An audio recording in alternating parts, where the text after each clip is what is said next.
All right, let's come to this. South Africa's population has grown by a staggering 37 million people over the past 50 years. And now burial space is currently running out. The SA Cemeteries Association is asking municipalities to plan for the increased demand in burial services.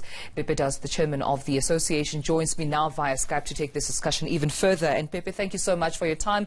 A very warm good morning to you. I mean, reading this was quite a shock. Yesterday we had a conversation with the city of Johannesburg, and they did say there was 1.4 million of, space, and of course, that admission there in terms of availability, but also readiness for those family members, loved ones who would love to bury theirs. But now you're saying that there seems to be a shortage, or at least a lack of burial sites.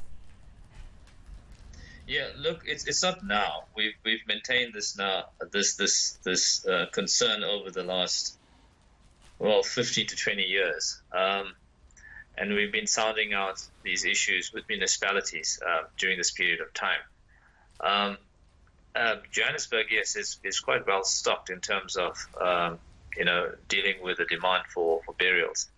But they also are facing challenges for residential development, for low-cost housing, etc.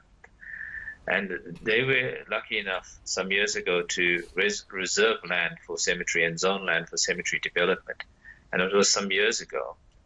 And I think, if I recall correctly, speaking to some people over there, that some of that land had to be taken away for housing development. So you see the challenges to cater to the needs of the living are adding to the burden of actually finding land for cemetery development. And in the long term, you're talking about population, growth. And you mentioned something about 30-some-odd million increase. Well, the anticipated growth in 2015, which is in the next 30 years, is 75 million. So if we're sitting at around 59 or just under 60 million right now, that's a huge growth in the next 30 years. Yeah. And if you look at the challenges we're facing right now to cater for burial space, it gets exacerbated as you go down the line. And of course, it's not a story that just ends with that. It's something that continues to grow as long as we have a dynamic growth in population. So there's always going to be a challenge. Right. And of course, the challenge is not just in terms of providing for the cultural requirements of people in that they choose to bury, but there's this huge impact in terms of the cost of providing these services over a period of time, in terms of acquiring the asset, and then of course providing the maintenance, and then the other challenges are to the environment. You have a huge reduction of biodiversity.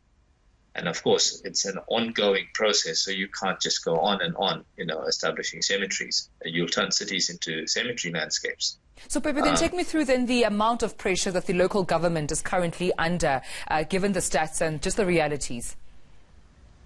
All right, look, there's huge challenges, because even if you look at, the vast swathes of land that may seem available, they have to be suitable for actual burials. The quality of the sand, you have to be able to excavate it. And that poses a challenge, especially if you've got large stretches of rocky ground and very hard ground to excavate. It's no more digging a grave with hand tools.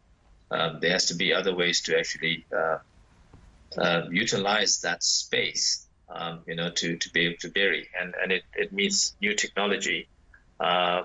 Infrastructure that's put into the ground because you want to have the privilege of having a space in the earth itself to put a body in. So all of that has to change, and it comes at a huge cost.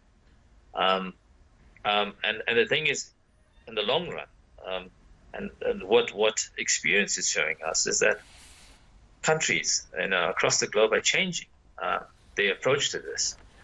And one of the examples I like to cite is where we've seen the most, the fastest growth is the USA. Around 2000, they were cremating I think just about 14% of the total intake, in the population. And now it's about 50%, and it's coming closer to 60%. So in a period of about 20 years, there's been a drastic transformation in terms of how the American people are looking at laying their loved ones to rest. And that itself, that example is quite interesting, because the Americans are very strong burying culture. For many years, it's a very strong burying culture, and that burying culture runs through even the way they treat their fallen soldiers. All right, then. Well, Pepe, this way we'll have to leave it due to time, but thank you so much for highlighting this issue for us. That was Pepe Dass, the chairman of the South African Cemeteries Association.